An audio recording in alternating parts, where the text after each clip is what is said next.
I would like to thank the organizers for inviting me here. I'm really honored to be invited back to Toronto and to Canada. I was here in 2012, and I presented a report on Starting Strong 3 on the key levers for quality. And this time I've been invited back to present a report on Starting Strong 4, which is about monitoring and advancing quality in ECC. My name is Tove Mogstad Slinde. I work as a senior advisor at the Ministry of Education and Research in Norway, doing policy advisory work for the politicians, but also reaching out to the sector and collaborating with them in developing their strategies.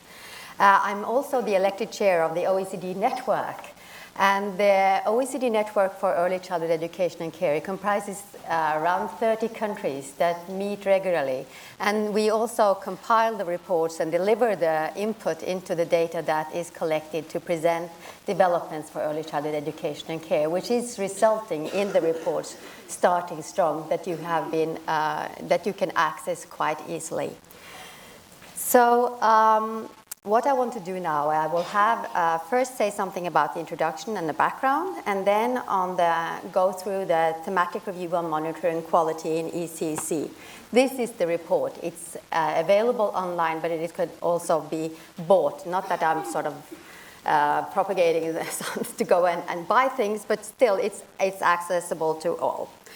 I will talk about the rationale and the purposes of monitoring and some findings and examples. And since I'm coming from Norway, I want to also do some more about the Norwegian examples.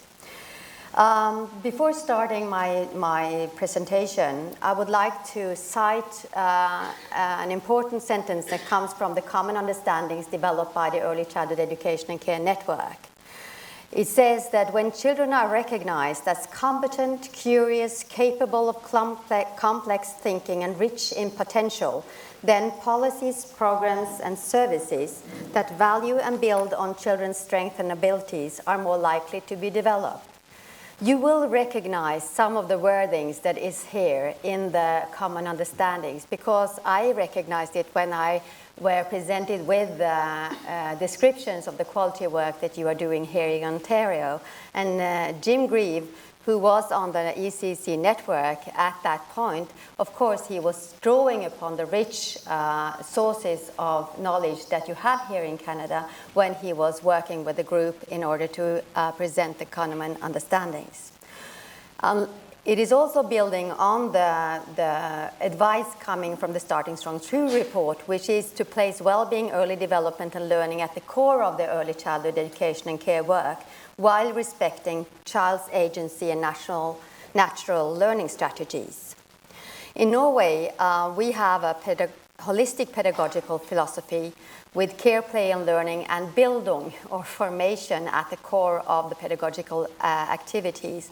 It's a Nordic model which combines education and care. It's child-centered, play-based and participatory in its ways of working. The pedagogical settings has to develop basic knowledge and skills, help children develop basic knowledge and skills. And that also includes working with supporting the children in developing their creative sense of wonder and need to investigate. Their social emotional development, language and communication are important aspects, and we have a framework plan with 7 learning areas for exploration and learning. It's social pedagogical in its philosophy, and it places a lot of weight on the learning environment, the quality of the learning environment to the children. It's regulated. It's mostly center-based, and this is why I have to put it up. Because actually, when I was presented with the situation here in Canada, it reflects the variety of the different types of settings that you can have. And it's a big variation across the ECC network, both of full-time, part-time provision, both of the variations in terms of quality and the variations in terms of care and education. In Norway, we have now, for the time being, we actually have 98% of our ECC centers are center-based. We have a home-based care also, but they now only constitute 2% of what the children that are in early childhood education and care. Most of our children have access to full-day participation. 93% of our children are in full-day provision. And the coverage for 1 to 5 years of age range is 90% for the 1 to 5 years old, and 80% of the 0 to 2, the under 3s, and 96% of the 3 to 5-year-olds are in ECC, which are the pedagogical settings. We have a division of public and private, which is 47% public and 53% private. This is not so common in the Nordic region, where a lot of it is public. But we have this kind of mixture where we have a public-private division of the provision, but where there is a high level of public funding. 85% of the running costs are covered by the public purse, 15% by the parents. So the Starting Strong 3, it establishes the fact that investing in ECC is investing in the future, and the effect on ECC is conditional on quality. The 5 policy levers that encouraged quality in ECC was setting out quality goals and regulations, designing and implementing curriculum and standards, improving qualifications, training and working conditions, engaging families and communities, and advancing data collection, research and monitoring. Putting public resources into ECC is done because it has significant social and economic payoffs. It supports parents and boosts female employment, but it is also part of society's responsibility to educate children, to combat child poverty, and to help children overcome educational disadvantage. So a policy for children lays a strong foundation for lifelong learning and active participation in the society. We have seen that the effects of this understanding of the importance of ECC has meant that countries have now elevated their expenditure on early childhood educational institutions. So this is a snapshot from this latest report on education at a glance. You can see that Canada is not here, and that might be just because it's difficult to deliver the data. But as we discussed on the roundtable yesterday, having data is very, very important in order to develop policies. So in that context, this kind of data-driven, knowledge-driven policy, it means that the countries need to set up the system so that they will have good data, and also internationally, to have that kind of international policy discussions, having good data is very, very helpful. The Starting Strong 4 report, Monitoring Quality in ECC, it has 6 chapters. It presents an ECC overview, which is the international contextual data. So it really, when you read the report, you will see how are the ECC area developing, or how is it constituted around the world. It also presents the current state of play and trends in terms of monitoring. And it has 3 chapters which looks into 3 aspects of the monitoring. It's a monitoring on service quality, on staff quality, and child development and outcomes. Lastly, it has a chapter on the improving monitoring policies. You can see here there is the link to the report, and I will encourage you to have a look. So what's the rationale for monitoring quality? Without evaluation, there can be no guarantee that services meet the expected aims and goals.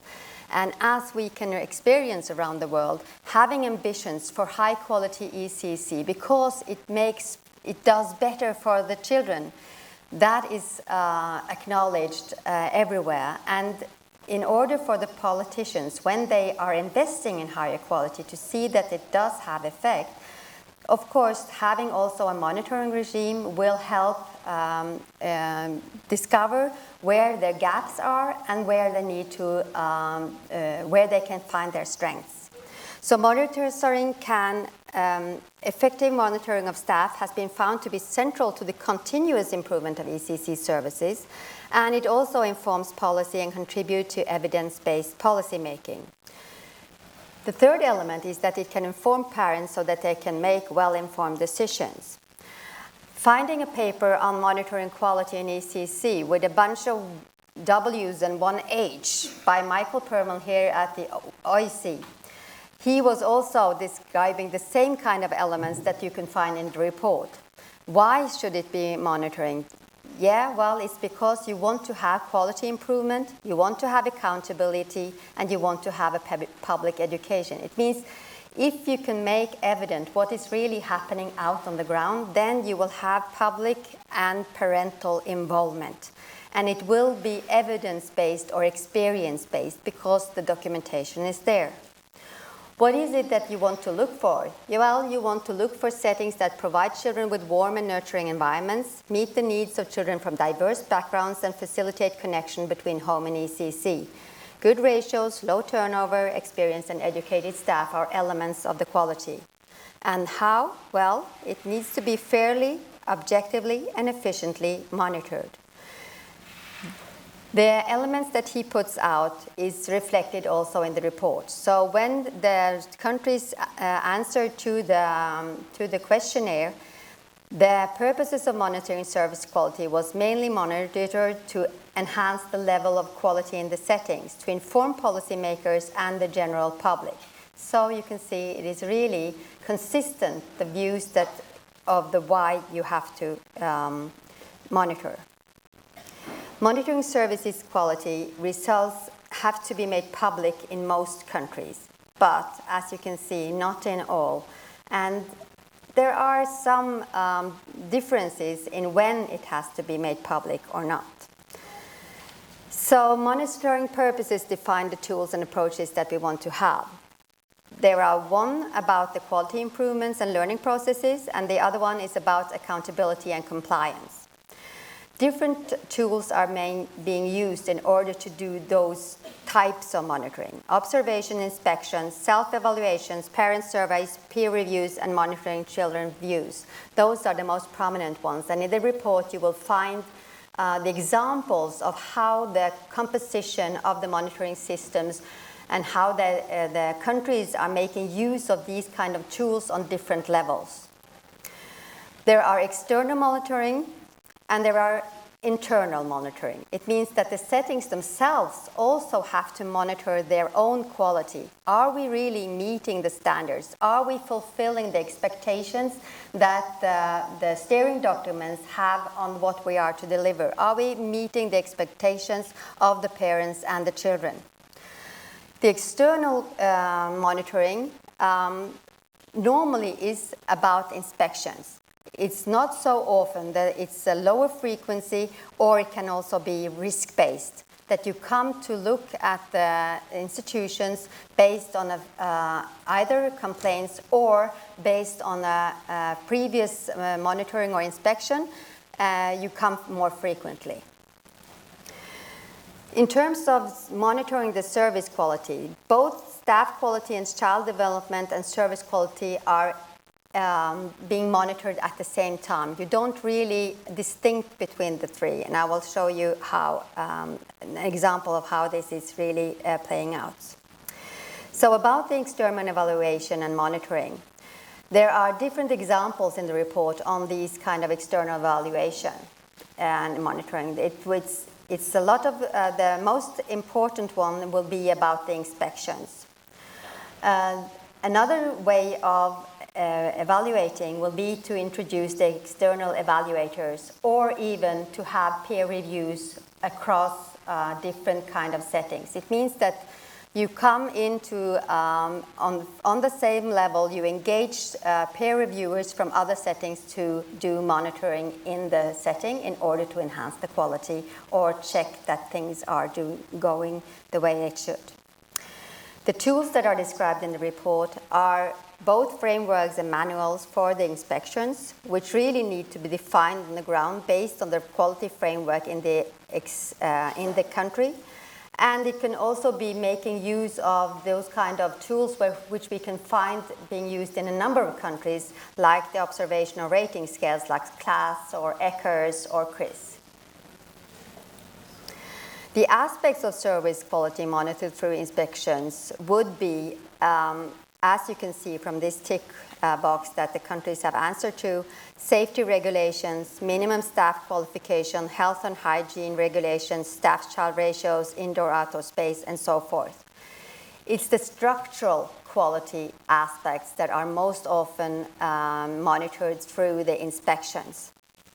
But more and more countries really also think that this is not enough. In order to actually help and develop the quality in the settings, it's not enough to tick off whether you have the staff-child ratio or whether you have enough square meters or whether it is clean and nice there.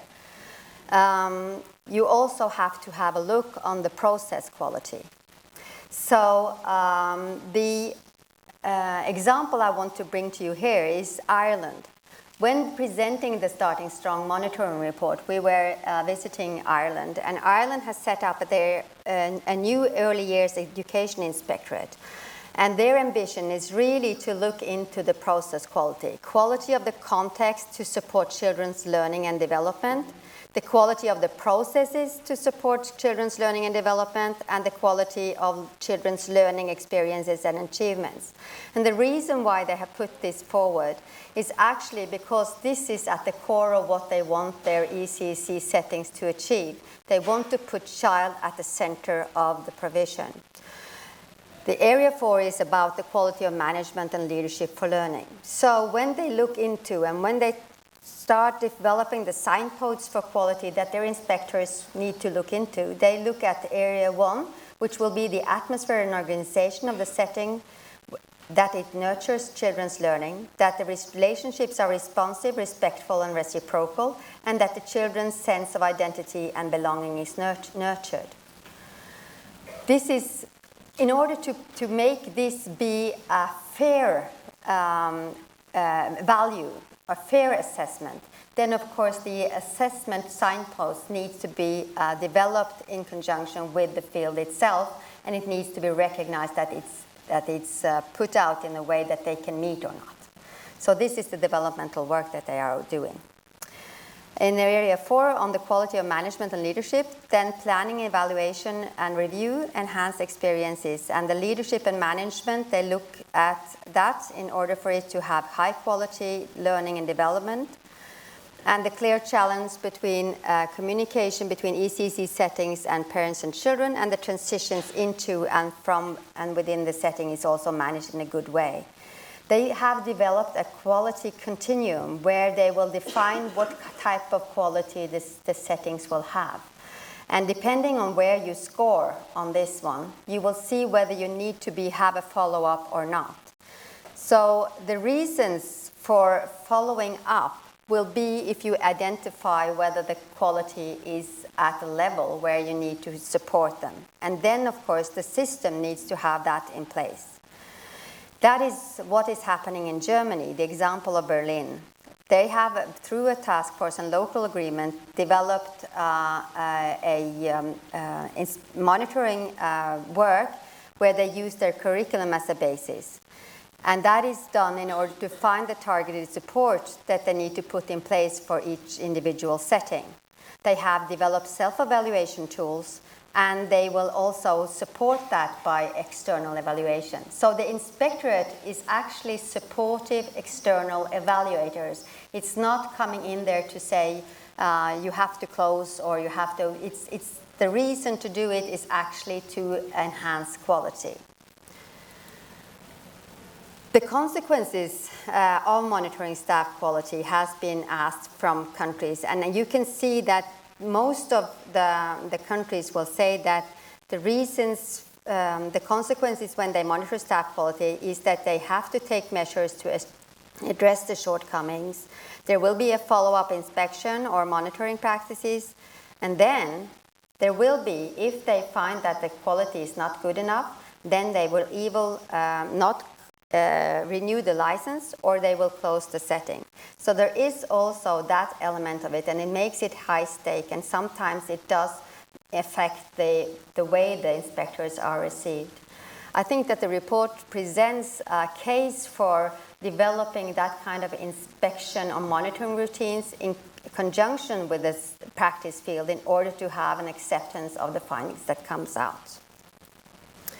In terms of internal evaluation and monitoring, self-evaluation tools are used to a large extent, and you will find examples of that in the report. Rating scales and other locally designed tools are helping EC centers to develop. Also, peer reviews within the settings is being put in place. In terms of parental surveys and involvement, that is also helpful in order to develop the quality in each center. And for the child well-being and development evaluations and assessment, what we can see is that it's not normal that there will be external evaluators coming in to assess the children. That will be mostly done by the staff in the center in order to ensure the quality of the practice and that every child is met. The areas of process quality monitored: curriculum implementation, relationships and interactions, and overall quality of teaching, instruction and caring, and pedagogy are the four upmost topics. The responsiveness to individual needs and collaboration between staff and parents and age-appropriate practices is also there. In terms of sensitivity, it has the lowest score, but actually it should be discussed whether that is correct or whether that should be amended. Anyway, the varied tools and approaches used for monitoring child development and we can see that from countries, the mostly used tool is observations. Some of it is also based with and supported by checklists and rating scales, but that is the most common used working method. Narrative assessments also get a high score, and storytelling and portfolios are widespread practices across settings. Monitoring children's views is also widespread, and there are both examples and practices being developed to also include that into the monitoring practice. Direct assessments and testing are less often used, and in the report you could see that it's mostly linked to health. It might also be linked to children with special needs when you need to identify the specificities of the support provided. But there are also some countries that have developed this as an overall strategy or method. One of the most important findings is that when you have your external or internal assessors, the training of the assessors is pivotal for obtaining and utilizing meaningful results, and especially if you use the tools.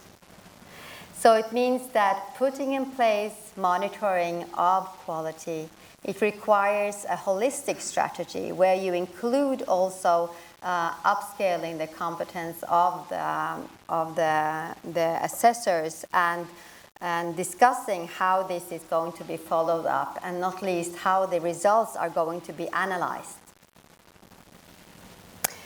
It's a number of countries that don't have a specific training and hasn't ticked off that, but you can see that some has also. So look into the report and see what kind of examples you will have for this.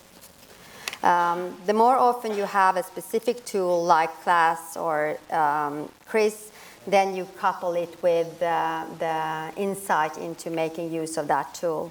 And especially also for language assessment, which is the experience from Norway.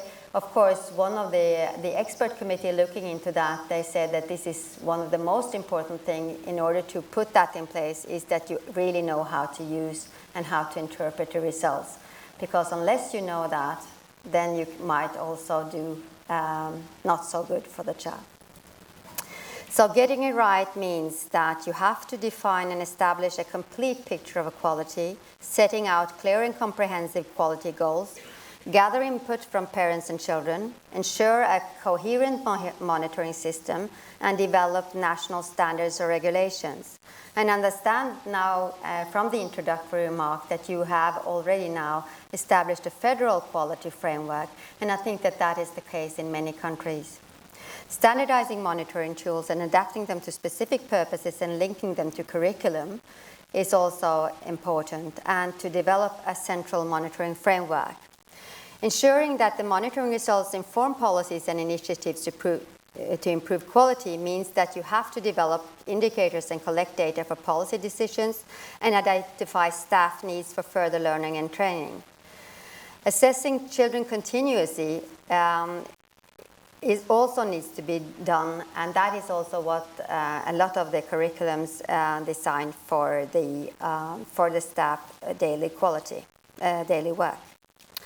So I'll end my presentation by presenting you with our system for quality in ECC, which is designed to have knowledge-based dialogues for quality enhancement. It means that quality is a complex definition that needs to be redefined again and again with the actors involved in quality development. We need to strengthen the knowledge base for that kind of discussions. And what we do is that we make the research be more available to the ECC settings. And we even have put in place research to look into the quality and outcomes for children, which is a large research program. We have the statistics, and we are making them also more easily available to everybody, more accessible through the Directorate for Education and Training. It's reported in a kindergarten mirror, which is the facts and analysis of kindergartens in Norway on a yearly basis. And a special magazine called Vet du hva is really presenting the quality assessed research being done in the Scandinavian country during the last year, and it's specifically targeted to talk about research to practitioners and making it evident as a way of reflecting upon their own practice. It needs a specific way of formulating the research results if you want it to help having good dialogues on practice. And I think that we are, together with Denmark, we have developed now a good way of doing that. There's also a Barnehagefakta, which is a website for parents on indicators, and a national kindergarten register and statistics. There are tools for quality improvement also being available on the same website. There's one on the self-evaluation tool. The National Parental Survey will be presented there. There's one now on external evaluation being developed, which is about the peer reviews and how we can design that. There's one about pedagogical documentation. And there are other tools to support the kindergarten's work with quality. One is specific. Targeted to the local authorities, and that is for them to reflect upon how they will support the quality of ECC centers. How do they act when they monitor the quality development? The tool is called Reflex, and it's really about how they can inspect in a good way.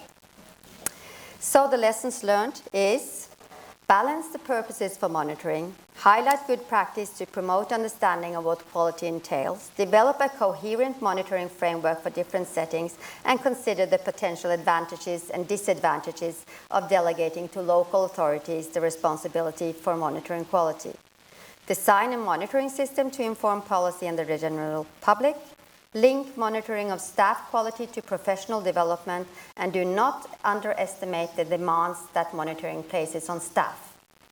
Value the voices of staff, parents, and children, and use continuous monitoring for teaching and learning strategies that support child development.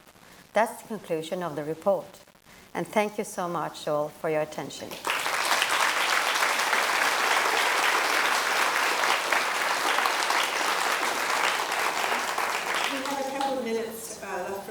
Today, if that's okay, and so we are clearly able to take a couple of questions. Good. Thanks, Tove, for your presentation. I want to pick up on the idea of peer reviews. We have examples of some excellent practices in Ontario, and we're very happy with George Brown's and there are our lab schools that have a significant number of trained staff. So I want to learn a little bit more about how you see the peer review rolling out, or the examples actually taking place. How does that happen? So the examples being used in the report is about, among others, they use it in Chile in order to enhance their quality. And they've set up, what they do is that they set up a system for having this kind of peer review where they develop a tool that the peer reviewers can use in order to go into another setting. And the idea is that it's about being on the same level. So the discussion that they are having is really about exchanging practices. And it's about listening into how they want to develop it. But at the same time, since it's a very, very specific tool, they also make use of the results and the reports coming out of that peer review to understand how they can develop the local policies at the same time. So I think that the example of Chile is very, very interesting in that aspect. Thank you. Is there another question from the floor? Oh, sorry. I can just speak really loud. No, you won't be able to do that. I need to rethink the heels this morning. Hi there, thank you for that presentation. I was just wondering what the standard of education is for people working in the field, what the minimum requirement is for education. You mean in Norway? Yes. Yeah. Well, it's a bachelor degree kindergarten teacher education that you need to have. So, and it's also regulated in the Kindergarten Act that there has to be one kindergarten teacher per 7 to 9 children under 3 years of age, and one kindergarten teacher for children 14 to 18 children over 3 years of age. But at the same time, they work in teams with others. So it means that you are assisted by 2 assistants. So the norm for staff-child ratio is 1 to 3 under 3 years of age, and 1 to 6 over 3 years of age. Sorry, do they learn the monitoring, like the internal monitoring, they learn that in Yeah. education? Thank you. That was a very, very, thank you for the clarification. Yes, they do. So, The question is, do they learn about the monitoring? yes, in their research? yes, they do. So about quality improvement, that is part of the kindergarten teacher education. So when you saw the chart where you said that that you don't have a specific training in order to evaluate the quality, then for the answers coming from Sweden, from Finland, from Norway, the answers is, well, you have that as part of your teacher education. So it means that that kind of pedagogical leadership that you need to have, that is something that you make use of when you develop the quality for working with the children. And when you are hired as an inspector, what you make use of is that kind of background, and then you have development in service. And that also happens in UK and in New Zealand and in the Swedish Inspectorate. Okay, we have 2 more questions. From Jane and then Thank you very much for that excellent presentation. You mentioned in Norway the breakdown between public and private. Does private include nonprofit, parent co-op, and commercial cooperative? What's the breakdown between nonprofit and commercial? Roughly. Yeah, I'm sorry I don't remember the figure, but it does include all these kinds of provisions. So in terms of Norway standing out as separate from the other Scandinavian countries or Nordic countries, it's like a tradition. It's comparable to what you have, I think. The drivers for having the ECC centers originally came from the NGOs, from parents' organizations, from women organizations, because it was sort of the need to have good provision for children. And then the public provision was really targeted towards the children with very special needs. And then, of course, in 1975, the 2 sectors were merged. And then we have, since 1975, and that's a long time ago, we have had a gradual expansion coming, till now it's self-evident. And the statutory right for every child to be in a kindergarten from 1 year of age was introduced in 2009. And as you can see, it's the full-day kindergarten, which is the norm.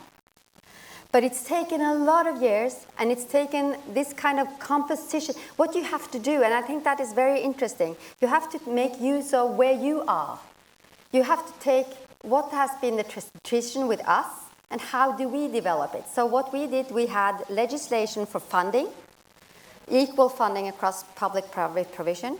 We had legislation that goes across all kind of settings for the curriculum framework and for the standards. We had maximum fee introduced across all, both public-private. And we had, in addition, we had also put this kind of system for having the places, what do you call it, applications is coordinated on the local level. Just one last question. Are you having an expansion of large-scale commercial companies expanding childcare, like multiple centers? Yeah, we are having a more and more professionalized, I would say, private providers. And this kind of professionalism is also linked to the quality. So it means that we have an organization of private providers, and they are now also part of sort of streamlining the ownership role. So it means that we don't see this kind of the thing that we did in order to stop having money being taken out of the sector, because so much public funding goes into it that you can't have the big sort of outcomes of doing that investment. The things we did, we tried to put in place legislation which said we prohibit taking out, what do you call it, profit. And of course, working together with the private sector in order to have full coverage, that wasn't fair. So, and there was a lot of sort of political debate. Do you have to prohibit? Can't you work in it in another way? So what we did was we legislated instead how you are to make use of the public funding.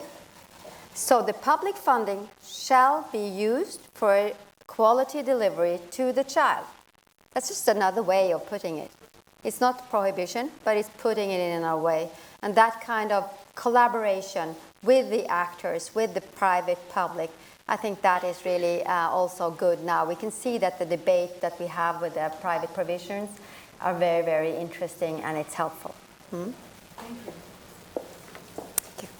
I believe we're just about out of time.